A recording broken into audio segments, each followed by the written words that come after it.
Palihim na isinagawa ng dating Overseas Workers Welfare Administration o OWA Administrator Arnel Ignacio ang mga transaksyon kaugnay ng pagbili ng lupa. Ayon kay Migrant Workers Secretariat Leo Kakdak, anya may 6 na pangunahing paglabag sa proseso ng pagbili ng lupa na isinagawa ng walang pahintulot mula sa OWA Board of Trustees. Una, ang panukala para sa pagtatayo ng halfway house para sa mga overseas Filipino worker o OFW, kahit maaari namang gumamit ng mas praktikal at dekalidad na serbisyo mula sa pribadong sektor. Paliwanag ni Kakdak, ginamit ng dating administrator bilang batayan ng mahigit 1 milyong OFW na nakwarantine noong pandemya. Pero giit ng kalihim, hindi kakayanin ng OWA na mag-operate ng ganitong kalaking pasilidad o hotel. Pangalawa, ang pag-convert ng emergency repatriation funds na 2.6 na bilyong piso patungong capital outlay kahit ito'y kailangang aprubahan ng board.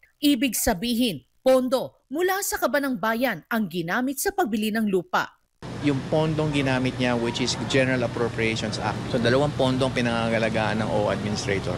Yung trust fund ng OFWs at yung pera mula sa kaban ng bayan through Congress and the President.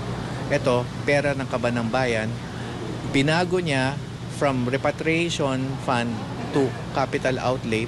Ikatlo, ang paglagda sa deed of absolute sale at kasamang deed of donation ay nangangailangan ng pahintulot mula sa board. Kasama rin sa mga irregularidad ang pagdagdag ng addendum sa kasunduan para ibalik ang ibinayad na buwis sa seller kahit exempted sa buwis ang OWA. Pag-ako ng mga lease contract na hindi idinetalye sa kontrata at pinangangasiwaan pa ng mga hindi OWA personnel. Pagpapabuwag ng isang gusali na may 52 condominium titles na bahagi ng biniling lupa na walang pag-aproba ng board. Ayon kay Kakdak, nabati din na may mga umuupa sa nasabing lupa na hindi isinama sa deed of sale at hindi ipinaalam sa Board of Trustees. Dagdag niya, kahit fully paid na ang transaksyon, hindi pa rin lubusang kontrolado ng OWA ang lupa at ang abogado ng dating may-ari ay patuloy pa rin nangongolekta ng renta. May ulat rin na 36 na milyong piso ang naibalik sa seller para umano sa maling bayad na buwis at 1.4 na milyong pisong renta ang napunta sa kinatawan ng seller kahit pag-aari na ng gobyerno ang lupa.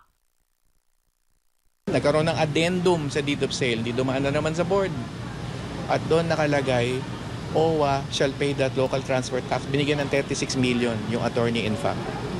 The same guy who pinakolekta na ng renta, kahit na ang titulo nasa pangalan na ng Republika ng Pilipinas, private person, hindi OWA employee, pinapakolekta ng rent. Kung tanong namin bakit.